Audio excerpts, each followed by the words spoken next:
All right, hey guys, we're going to finish up the notes on World War II, the war in the Pacific. We looked at the war in Europe yesterday. Hitler's dead, and now we have to concentrate all of our resources and military on what's going on in Japan and the Pacific islands. Okay, so you look at this. We looked at this a lot of times. Everything inside the red is owned or captured under the control of the Japanese Imperial Empire. Hawaiian Islands are here. We looked at Pearl Harbor, and now we're going to see what was going on in the Pacific. Okay, so in the first 6 months, okay, Japan. After Pearl Harbor, Japan is conquering this empire. Okay, they're still expanding into that red territory until the Battle of Midway. Now, this is the turning point battle in the Pacific. Okay, so if you look back here, everything in the red, Japan is expanding, expanding, expanding, and then Midway is when we're going to push back. Okay, just like the Battle of Stalingrad pushed back the Nazis from the east, and just like D-Day pushed the Nazis from the west, Midway is the turning point in the Pacific. Midway, turning point, Pacific. Put it in your brain. Remember it. Okay. So this is, as far as being this turning point, we sink half of their aircraft carriers. And we talked about this with Pearl Harbor. Aircraft carriers are the biggest, the baddest. They're floating islands, okay? And a lot of these islands aren't very big in the Pacific. So the fact that we destroy half of their aircraft carrier fleet, this is huge, okay?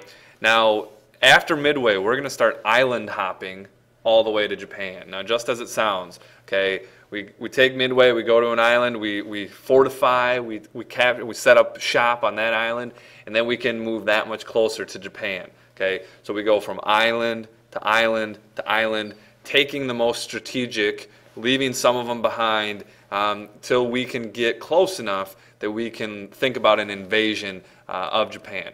Okay. So again, the game Battleship. You think about the size, the aircraft carrier is the moneymaker. This is the most important, the most crucial of all the boats, because again, it's a floating island. All right.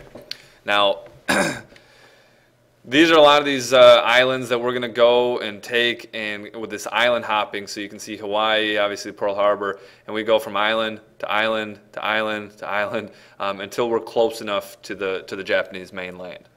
All right. Again, we're not going to go through all of these. We're going to look at three major battles. Okay. There's the Battle of Midway. Kamikaze dive bombers, which we'll look at. Pretty crazy stuff.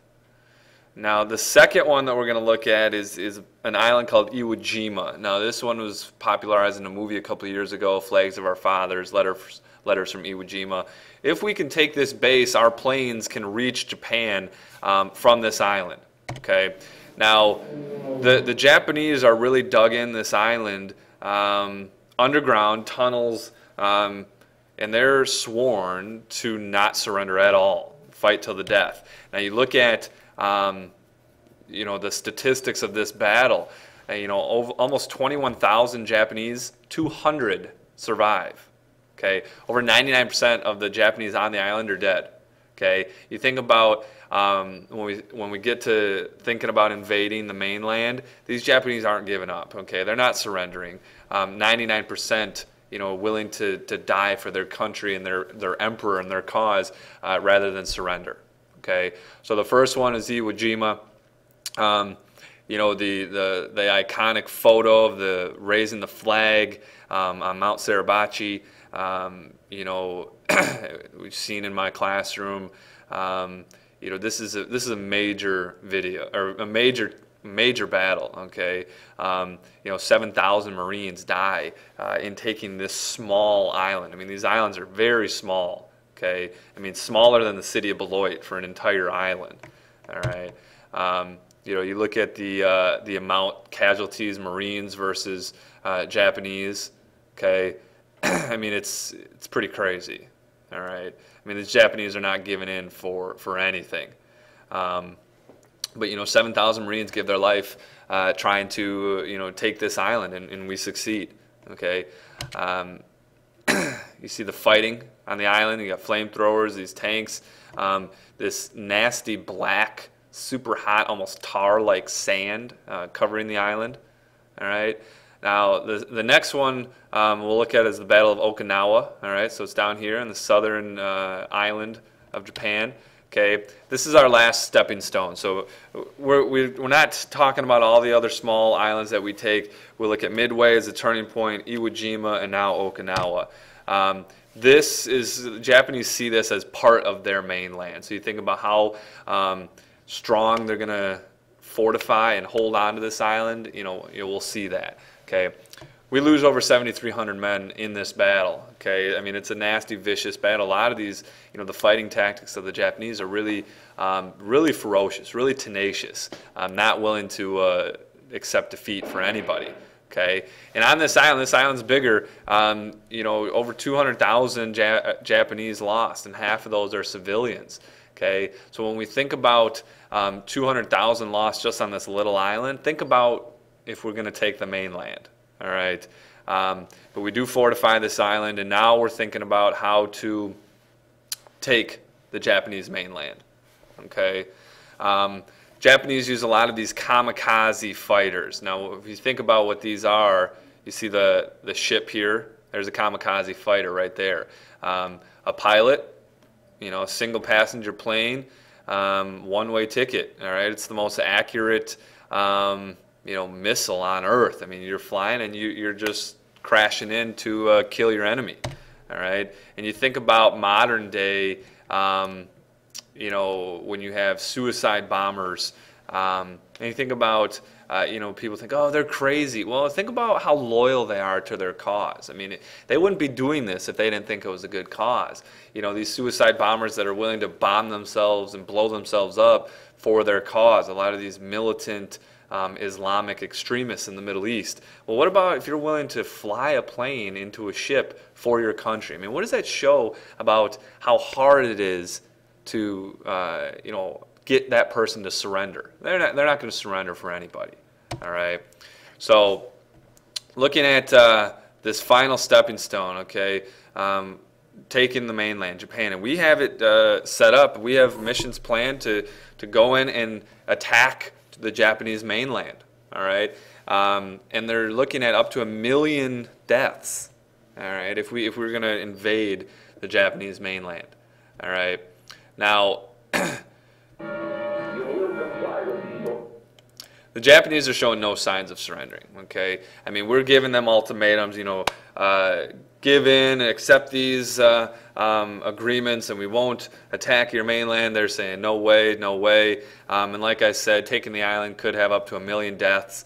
Now, what's going to happen is during the war, we in the United States had something called the Manhattan Project, this top secret nuclear program. Okay, that's making these atomic bombs, and we're going to look more at this in class. Okay.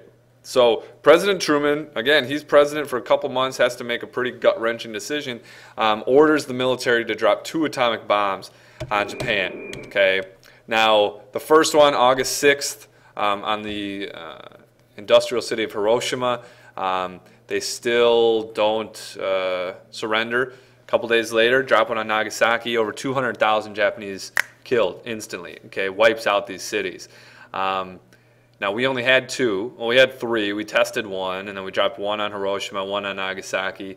But the Japanese don't know that. I mean, we kind of say, we'll take your whole country out with these bombs. I mean, no one's seen these bombs before. I mean, this is brand new. I mean, this is crazy. And we're going to get into the Cold War when the Soviet Union and the United States have tens of thousands of these nuclear bombs that are 100 times more powerful than what we drop on Japan. But this is what ultimately Japan surrenders. Okay, September 2nd, 1945, Victory in Japan Day, and World War II is over. Okay, and again, it's with this island hopping campaign and the atomic bombs, we're really able to beat Japan into submission. Okay, Here's the two boys dropped on, two bombs dropped on Japan. Sounds like a rap group, Little Boy and Fat Man. Do some serious damage. Okay. Here's Hiroshima after the bombs goes off. I mean, completely obliterates the city. You could see this. I mean, these are just buildings in rubble. Okay, just dust. Okay. Some other people, the horrific injuries and deaths. I mean, this person, the flash was so bright that she had a kimono robe on, and it actually burned the image of her robe onto her back. I mean, that's how bright and how hot the flash is. Okay, a lot of radiation, a lot of future problems that are going to come of this. So you can see there's where the two cities were. Okay, the war is over. Okay, and here's the famous picture in my classroom over here. This victory in Japan Day, and World War II is over, and the United States and the rest of the world is really going to start to figure stuff out. Okay, as far as what to do now. All right, economic costs of the war. I mean, this war is ridiculous. Okay, you think about how expensive this was. Times this by 10. I mean, the war costs in today's equivalent, $28 trillion. And you think about how this gets us out of the Great Depression. Well, we spend $28 trillion on this war, with building ships and building tanks and building bombs and all this stuff to get us out of the Great Depression. You see all the other countries just spending absurd amounts of money. Okay, and you think about the numbers, again, it's kind of mind-boggling. Over 100 million soldiers fighting for the Allies, 60 million fighting for the Axis. The death toll and the casualties, American casualties, again, wounded, killed, missing, whatever, over 1 million, almost 300,000 deaths. Military and civilian casualties combined, you're looking at 55 million people. Okay, I mean, this is crazy. 55 million people, either wounded, dead, missing, whatever, because of this war. I mean, World War II is just crazy to think about. It's really mind-boggling. All right. So I hope you enjoyed